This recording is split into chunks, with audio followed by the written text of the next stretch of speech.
e eu quero dizer com isso, minorias como grupos, diferentes grupos étnicos ou minorias nacionais, mas também interesses minoritários. Eles abordam partes do espectro que não são grandes o suficiente para que as empresas privadas se interessem, e aí os radiodifusores públicos entram nessa área aí. Por exemplo, jardinagem ou cultivo de orquídea, seja lá o que for. Também a radiodifusão pública contribui para valores sociais importantes e, historicamente, os radiodifusores públicos tiveram um mandato importante em relação a contribuir com a identidade nacional, e agora talvez o foco seja um pouco mais sobre a ideia de promover, né, a igualdade na sociedade. Isso pode realmente gerar, né, essa diferença, ou seja, valores sociais importantes. E eu diria que, né, a penúltima, eles têm também um papel para desenvolver o setor de radiodifusão como um todo. Por exemplo, vou usar aqui o exemplo do Reino Unido, mas em algum momento a BBC, foi exigida que a BBC, na verdade, comprasse 25% da sua programação de produtores independentes, e isso criou um setor de produção independente enorme no Reino Unido que contribuiu para o setor de radiodifusão imensamente. Ou seja, isso, né, são várias formas como que os radiodifusores públicos podem contribuir para o setor. E aqui, como é a questão no Brasil e também no meu país, no Canadá, mas não é isso que ocorre em todos os países, mas eles fornecem cobertura universal, ou seja, eles conseguem ter alcance no território nacional inteiro, esse radiodifusor público. Agora, gostaria de contar uma história pessoal do porquê que eu acho que a radiodifusão pública é importante. É só uma historinha, né, uma anedota, e é só um exemplo, né, e eu acho que tem algum poder de explicação, mas o Canadá sediou as Olimpíadas de Inverno de 2010, né, um grande evento para nós, provavelmente não tão popular aqui no Brasil, mas eu acho que tinha de repente 2 brasileiros competindo, né? Um outro esporte. Eu não sou muito esportista, não gosto muito de esporte, eu praticamente não assisto esporte, para dizer a verdade, mas eu adoro as Olimpíadas, o que para mim é uma celebração do internacionalismo, e é realmente muito interessante ver todos os países diferentes concorrendo um contra os outros, aqueles pequenos países que são bons no esporte, né, que você não sabia, mas eu realmente acho muito interessante, né, essa reunião dessas culturas variadas. E sempre, bom, pela primeira vez, mesmo que as Olimpíadas tenham sido sediadas no Canadá, a CBC, que é a radiodifusão do Canadá, não tinha os direitos para cobrir as Olimpíadas. Eu sabia porque eu vi isso, né, no noticiário, mas eu não prestei muita atenção. Falei, que coisa horrível. Não, mas a CBC não conseguiu os direitos. Bom, é um mundo de concorrência, enfim, corre atrás de outra coisa. Mas quando a cobertura das Olimpíadas iniciou, a diferença para mim foi aparente e evidente, e realmente foi algo que mostrou que, por exemplo, eu não consegui ver a cobertura do que eu gostava das Olimpíadas, por exemplo, porque eu gosto da cobertura internacional.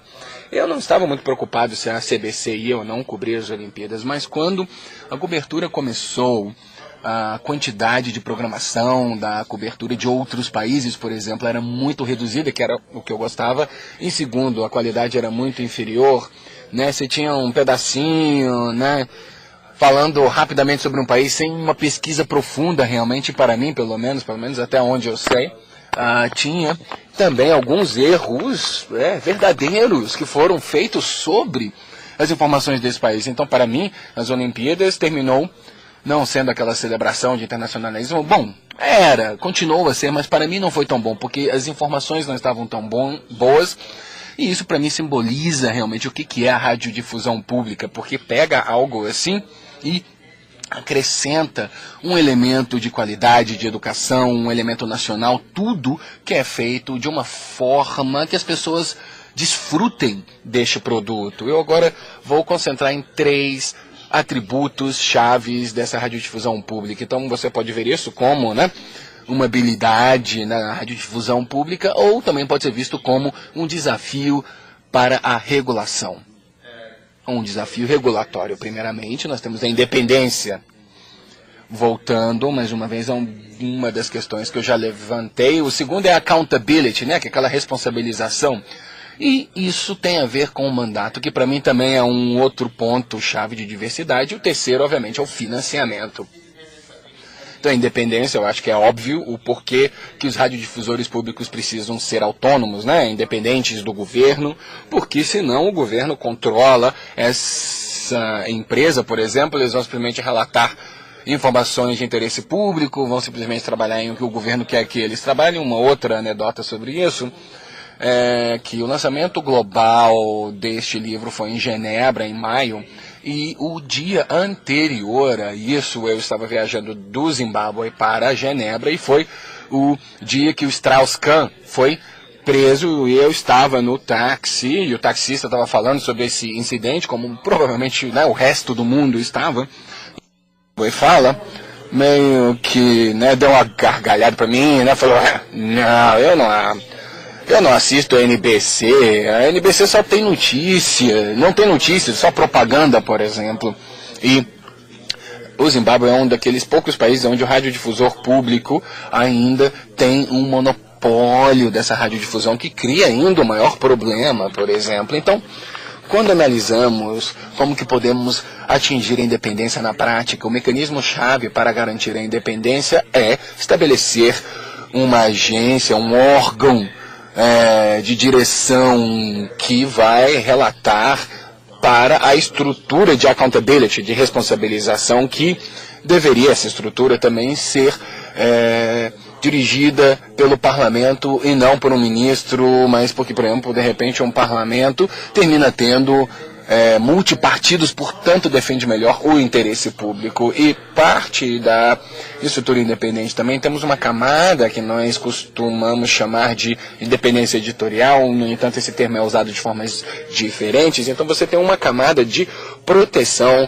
de isolamento, por assim dizer, entre, né, aquele órgão diretor e essa outra camada aqui, e também uma outra camada entre esse órgão administrativo e a radiodifusão, a empresa radiodifusora também, porque esse sistema, ou seja, esse órgão administrativo termina sendo responsável pela fiscalização de toda essa empresa, aprova os planos estratégicos, os orçamentos, no entanto não deveria interferir com a tomada de decisão diária sobre a programação. Então, por exemplo, se um programa de notícias tem um furo sobre um ministro, não é o conselho, né, esse órgão administrativo que vai decidir isso, mas, no entanto, se houver um viés na programação a favor ou contra esse ministro, de repente, aí sim, né, esse órgão pode se envolver, e aí é um mecanismo que é utilizado pela maioria das empresas de radiodifusão públicas no mundo. E nós temos também um processo de nomeação também, que é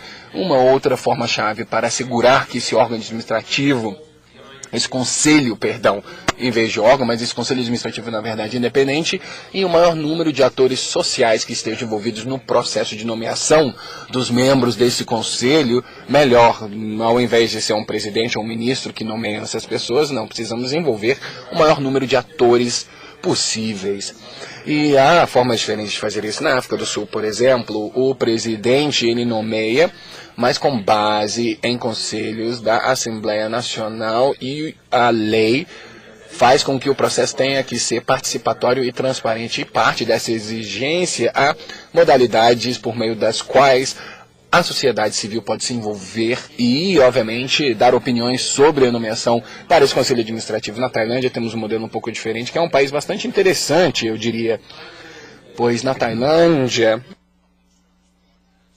um radiodifusor público novo foi criado alguns anos atrás, das cinzas, por assim dizer, de um radiodifusor comercial, e a Tailândia analisou modelos diferentes em várias partes do mundo, e realmente temos algumas modalidades bastante interessantes, e temos realmente um exemplo muito interessante, que é esse da Tailândia, onde o radiodifusor público foi criado com êxito tão rapidamente. Mas na Tailândia, setores sociais diferentes têm o poder de nomear membros para o conselho, ou seja, a OAB deles, ONGs de direitos humanos, enfim. Vocês podem ver essas informações no meu livro. Na Polônia temos um modelo também diferente, que eu diria semelhante ao modelo francês, onde eu diria que é um modelo um pouco adaptado deputado, onde o regulador de radiodifusão ele nomeia os membros do Conselho Administrativo do Radiodifusor Público, e esse regulador também tem os seus membros nomeados pela Câmara dos Deputados. Seria, na verdade é um parlamento, né? Então seria aquela casa mais baixa do parlamento. Então, portanto, há essa variedade dentro desses órgãos diferentes, e eu diria que dos modelos diferentes esse é um dos mais fracos, porque é bem fácil para todos esses três níveis de serem, obviamente, controlados pelo mesmo partido político, que é algo que ocorre com uma certa frequência, inclusive. E além desse sistema de nomeação, nós temos também proteções complementares, como proibição sobre algum tipo de pessoa que tenham cadeira no conselho, como pessoas com conexões políticas fortes, ou então pessoas que já tenham, né, obviamente, tenham sido sentenciados por desonestidade, corrupção, enfim. Então agora, indo um pouco à frente sobre a accountability, a responsabilização. Então, bom, é muito bom, né? Esse conselho administrativo seria independente para que os mecanismos de independência estejam colocados, mas isso não quer dizer que essa organização que simplesmente vai receber financiamento público não precisa relatar ou responder ao público, porque no final das contas eles precisam sim responder para o público, e formalmente falando, o mecanismo de accountability, ele é utilizado pelo meio do conselho administrativo, que é depois enviado para o parlamento, e há então um relatório anual que dá ao parlamento a oportunidade de discutir o desempenho desse radiodifusor, fazer recomendações, etc, etc.